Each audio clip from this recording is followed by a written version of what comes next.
No DQ Galaxy, we are live with a recap of Monday Night Raw for Monday, January 16th, 2023, Martin Luther King Jr. Day. Shout out to the early birds tuning in early: LaShawn Davis, Walter Cruz, David Estevez, Joey Perez, Matt Helms, Gomer Kyle, D. Martin Fifth, Tick Tat Tat, Claude, John, K-Dog 28. I appreciate you all tuning in early. Tonight, it is back to the regular recap format. I will be going in order, segment to segment. Much love to everybody out there for continuing to support NoDQ.com and the YouTube channel. By popular demand, we're back to the regular format, so let's get to it. We kicked off the show with the Bloodline, minus Roman Reigns and Sami Zayn. We had the Usos and Solo Sikoa. They basically bragged about running both shows every single week. They have huge plans for Raw 30. They talked about how every Bloodline generation member will be there at Raw 30 next week to acknowledge Roman Reigns. I guess that means Rikishi, maybe the Wild Samoans. It'll be interesting to see who shows up next week.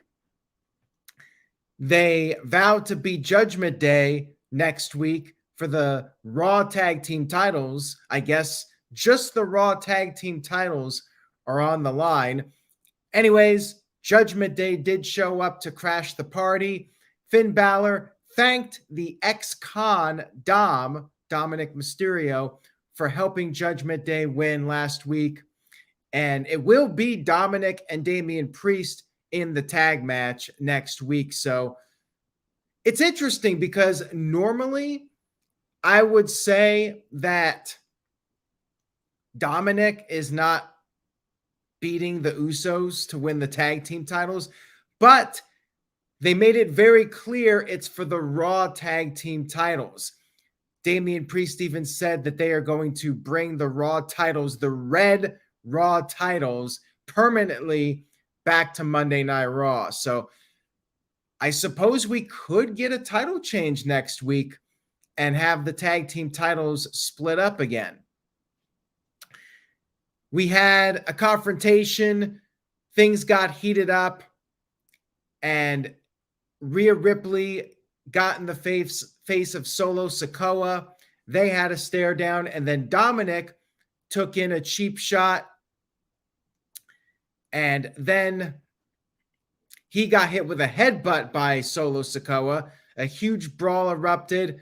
Mustafa Ali showed up and attacked Solo Sikoa, and that set up their match for the next segment. Walter Cruz sent in a $5 super chat. Thank you for that, Walter. Much appreciated. Says, hello, No DQ Galaxy. Please like and share this video. Hashtag stick to my shtick. Can The Rock be part of next week, even via satellite, to challenge Roman Reigns for Raw 30? I would not be surprised if The Rock did something, but at the same time, I would not be shocked if there's no reference of The Rock whatsoever.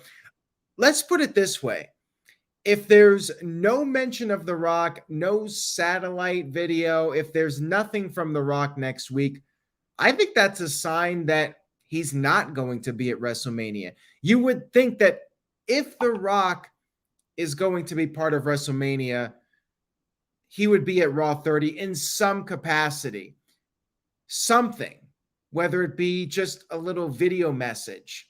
If there's nothing, I think that's a bad sign. We'll see what happens. But again, thank you for the super chat, Walter. I do appreciate it. Now, this was a good match here to kick off Raw.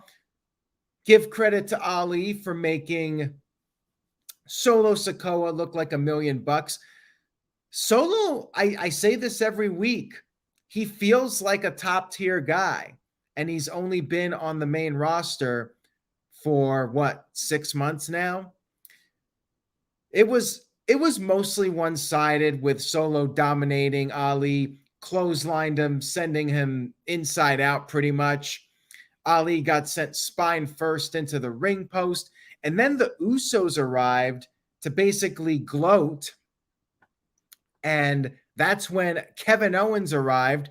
Ali came in with a tornado DDT to Solo Sikoa, but Solo kicked out, and then Solo avoided the 450 and picked up the win with the Samoan spike. Pretty much the only offense Ali could get was when you had Kevin Owens coming down and Solo was distracted by everything. But yeah, it was what it was and what it needed to be. And that's Solo Sikoa looking like a total beast, a total badass. And I agree with Alan. We'll get to Bronson Reed here in a few moments. Nice showing for Bronson Reed on Raw, so stay tuned for that. Don't know if Batista's appearing. WWE did announce an official lineup for next week, and I think off the top of my head, Bella Twins on the list, Ron Simmons, Teddy Long, basically the usual suspects. Sean Waltman, Road Dogg, Shawn Michaels, The Undertaker, and there may have been one or two others. A little disappointing. Like, I hate to say that I would be disappointed in The Undertaker showing up. I mean, they make sense. Undertaker, Shawn Michaels make sense because they were on the first Raw. So yeah, they should definitely be there. Jerry Lawler is the other one I forgot. And you know what? He was there at the beginning of Raw, so he makes sense too. I wish we had a few surprises. Oh, Kurt Angle. Thank you for that, K-Dog 28. I think it would have been, and of course, it could still happen, but it would be really cool to see like the Steiner brothers there. They were on the first Raw. Somebody that we usually do not see on WWE television. And I'm going to say this. I'm going to keep saying it. Ken Shamrock. Put him there on the Raw 30th anniversary. I really want to see him a lot.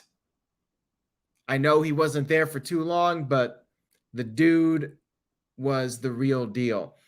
And Darren G said, what about Steve Austin? Well, the thing is, if Steve Austin's doing WrestleMania, then I think you want to keep him away until he's coming back to build up his WrestleMania storyline. And I can also understand that you might not want to take away too much from the Royal Rumble pay-per-view and distract too much from that. So depending on what they're doing with Steve Austin, maybe it's best to hold off on him until the right time. Like, you want his first appearance since WrestleMania last year to be really significant. So just him coming out there for Raw might take away a little bit from like even a possible Royal Rumble appearance. And who knows? Anything's possible at this point. Coco Beware, you know what? Put him on the Raw 30th anniversary. He was there, so why not?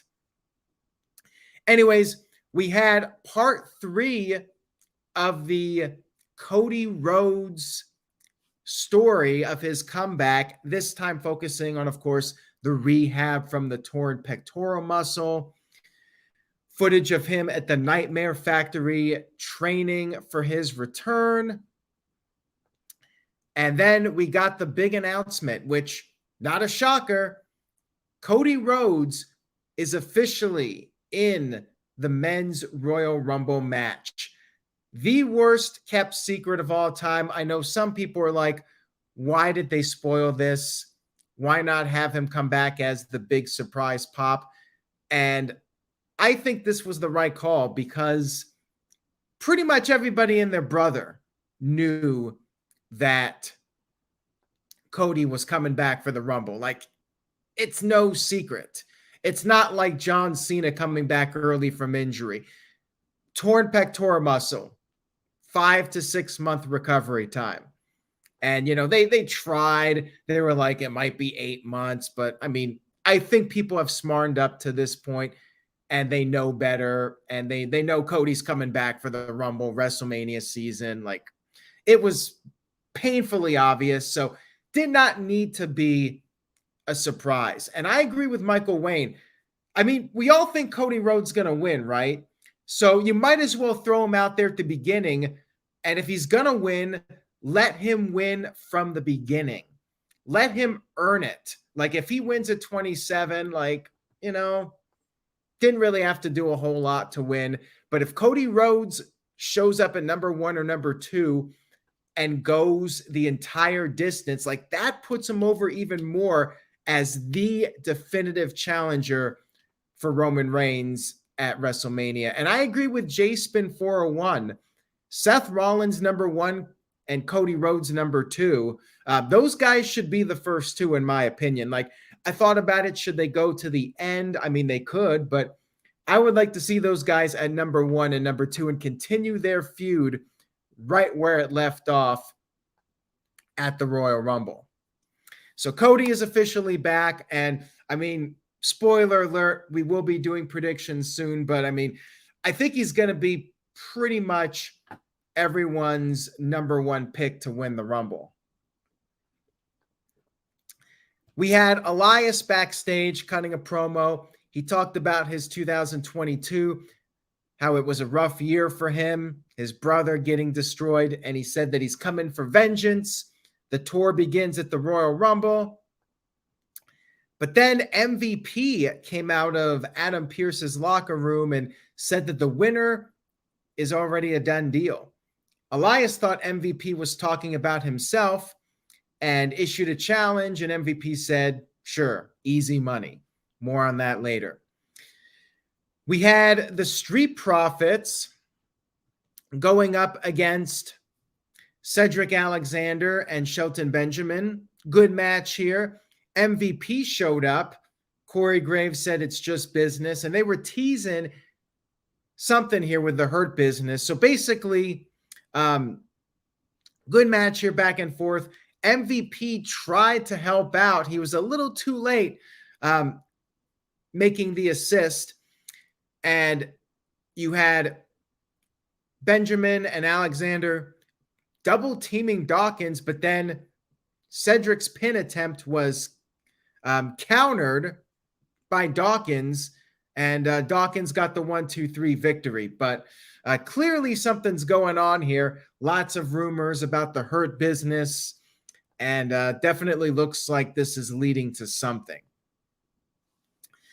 We had the Alpha Academy backstage interrupting Judgment Day's promo, and they called Judgment Day a bunch of clowns, said that they barely snuck by Alpha Academy, and Gable vowed to get their redemption back in a tag team match.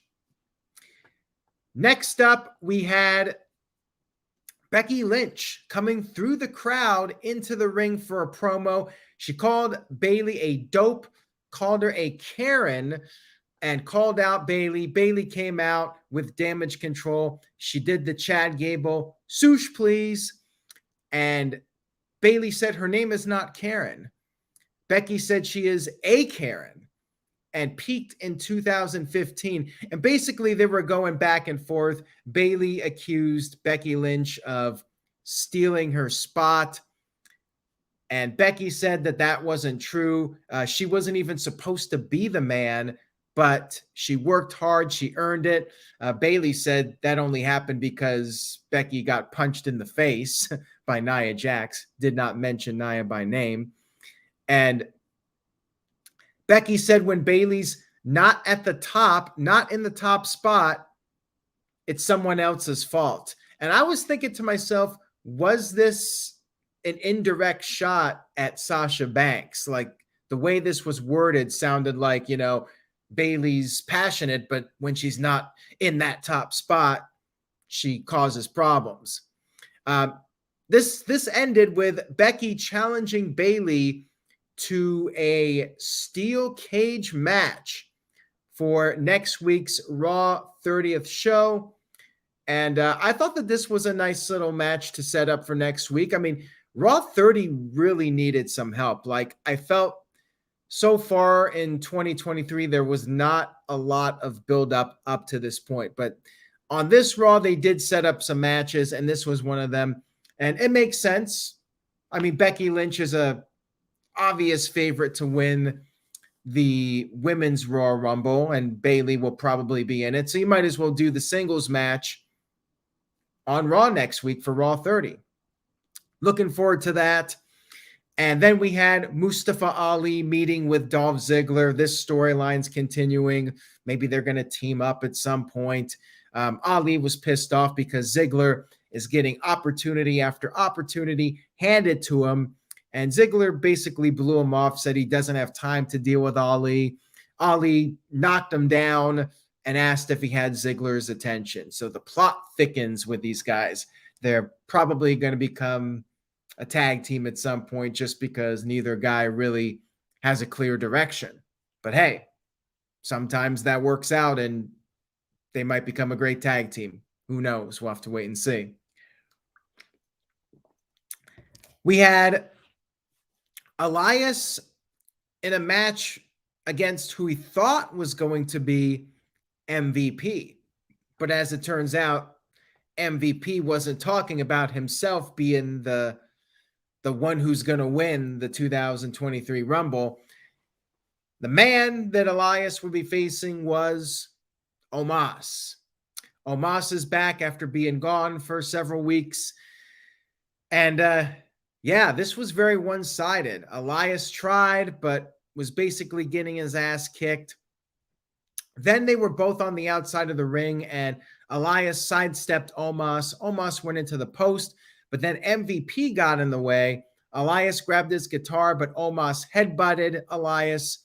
Omos broke the guitar, and then they were back in the ring. Elias caught him with a couple of knees, went up to the top, but Omos caught him and hit the tree slam to get the 1-2-3 victory.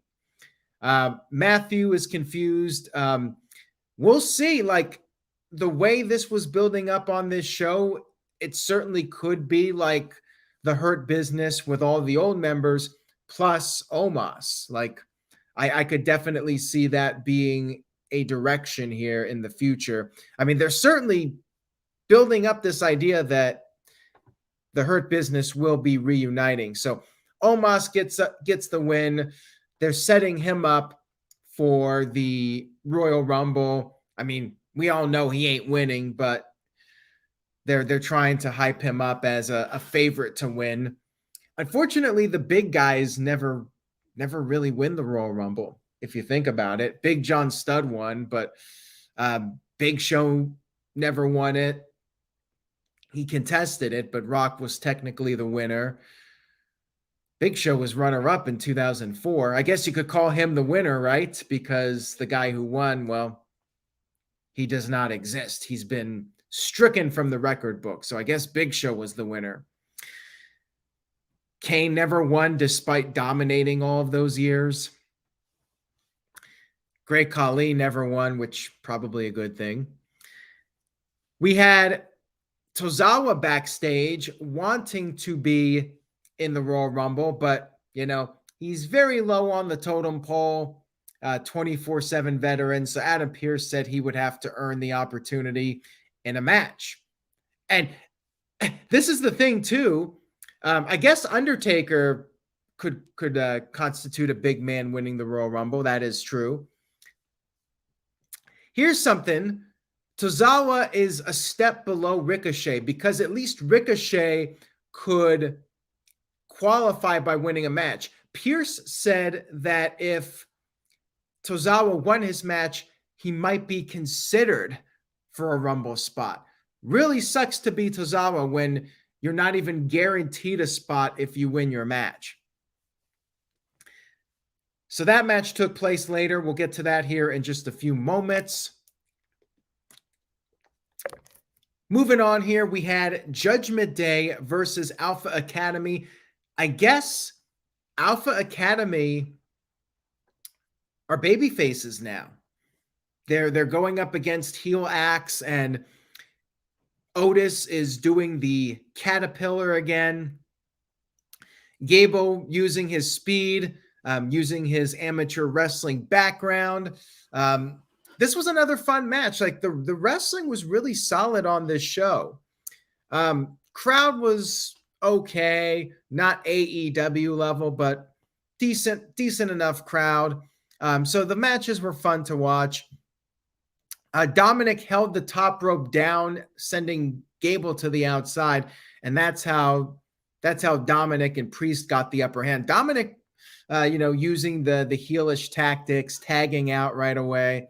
They worked over Gable for a while, and Corey Graves with a Gangster's Paradise reference saying Dominik can't live a normal life. He was raised by the street. That was a nice little tribute to Coolio, R.I.P. And Otis got the hot tag. Like I said, did the caterpillar. Dominik went after Gable on the outside. And then Damian Priest hit an avalanche south of heaven chokeslam to Otis, taking him out of the equation. Things broke down. And then Gable put on the ankle lock to Dominik, but Rhea Ripley got on the apron. And then Priest hit the south of heaven to Gable while the ref was distracted, and Dominik scored the pinfall victory. So Rhea Ripley gets involved, and Judgment Day picks up the win. Building Nexus with a $2 super chat. Thank you for that. Much appreciated. Says, could Edge screw over Judgment Day next week? You may be onto something there.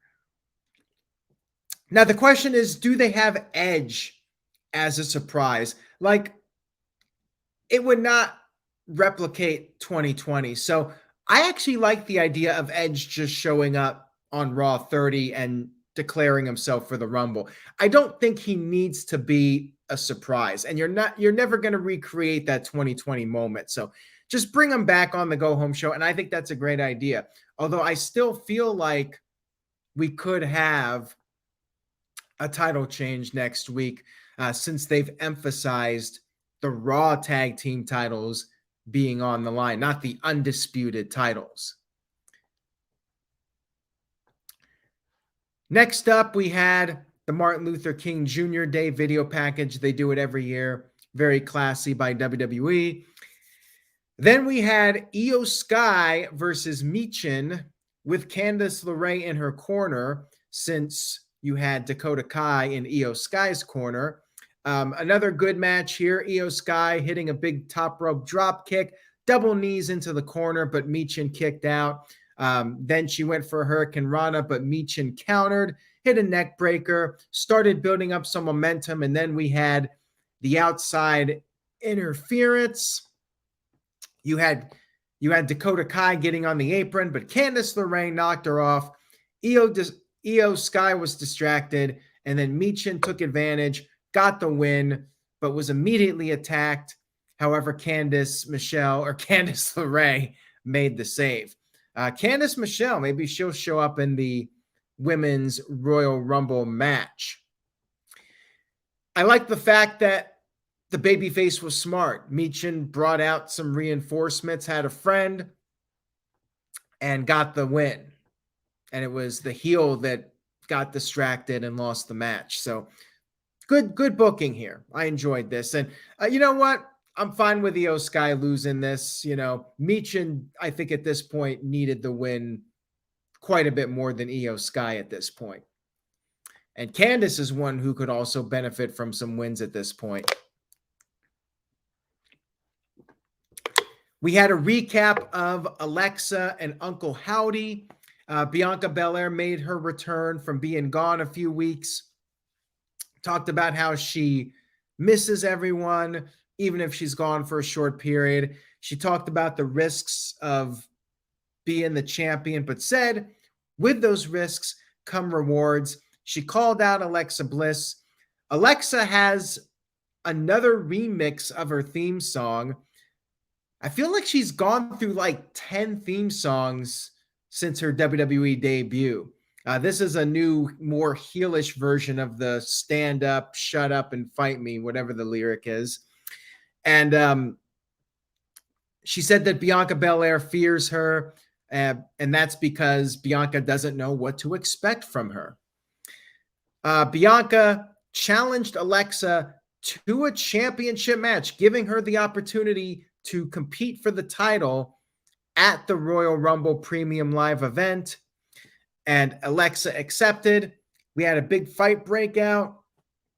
They went into the crowd.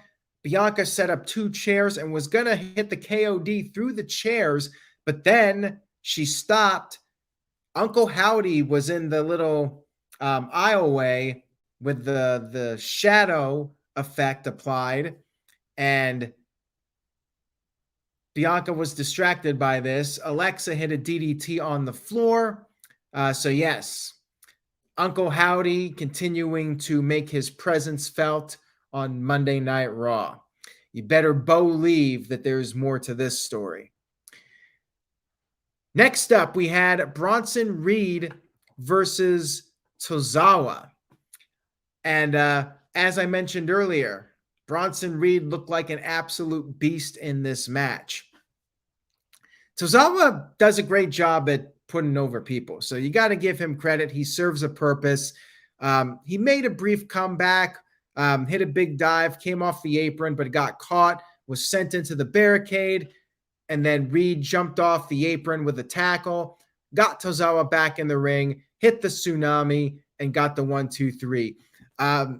This was great. I mean, this was a really solid showing for Bronson Reed. You know, very much got like the earthquake vibe from him, or Vader, you know, one of those 90s big men, just an ass kicker, you know, beast of a man destroying people. He's not very tall, but he's thick and he's good with the power moves, and he can move. He's got the speed too. So yeah, I thought this was a really strong showing for Bronson Reed. And I felt like by the end of the match, the crowd was taking him seriously. So I think this match was a big success. And of course, you have to give credit to Tozawa for putting the guy over and making him look like $1 million.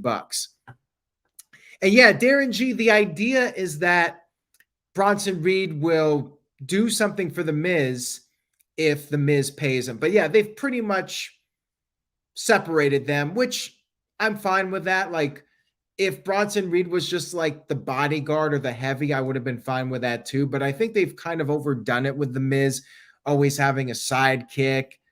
And, you know, I like Bronson Reed just doing his own thing. But you know what? He could be like a hired gun. If somebody needs a bodyguard, then they can utilize the services of one Bronson Reed. Yeah, they keep Tozawa around because the guy is a great seller and he can put over the bigger guys. So there's definitely a spot for him on the WWE roster. Not everybody's going to be a main event guy, but certainly if you can make others look good, you're going to have a place. So good for him. He's collecting the paycheck, and appreciation for Tozawa for putting over these guys. And here's another comparison, King Kong Bundy, definitely. And Bronson Reed moves pretty well too for, you know, like I said, he's not the biggest guy, but he wrestles. He can wrestle like a big guy, but he can also do more fast-paced moves and have some speed to his arsenal. And then we had our main event, a 6-way elimination match to determine Austin Theory's United States challenger for Raw 30 next week.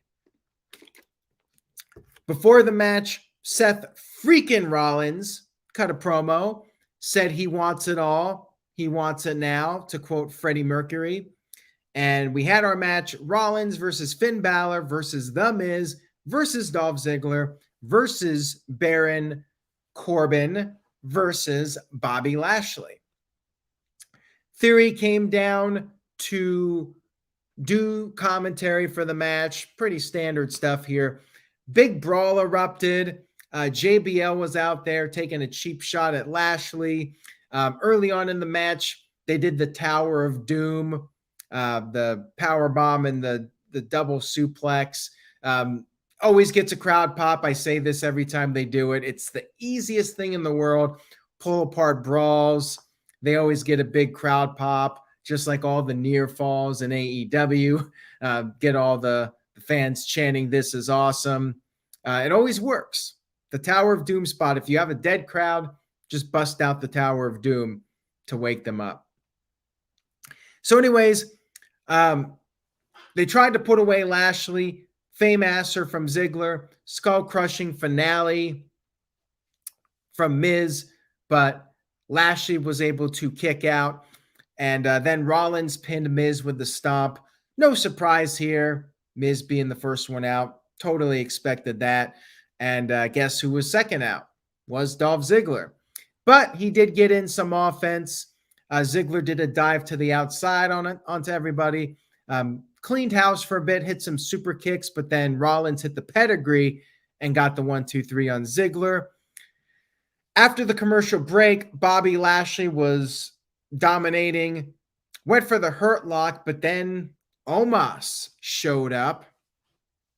And that's when things got a bit chaotic. Bálor hit the coup de grace on Lashley, but then Rollins immediately hit Bálor with the curb stomp and pinned him. And then Omos threw Rollins over the announce desk. Lashley back in the ring pinned Corbin with the spear. So it was down to Lashley versus Rollins. Theory then hit Lashley with the U.S. title. Omos went after Theory, and then Rollins hit the stomp to Omos on the announce desk. Rollins went after Theory, took out MVP with a super kick, and then he got back in the ring, went for the stomp, but Lashley hit the spear and got the 1-2-3 victory.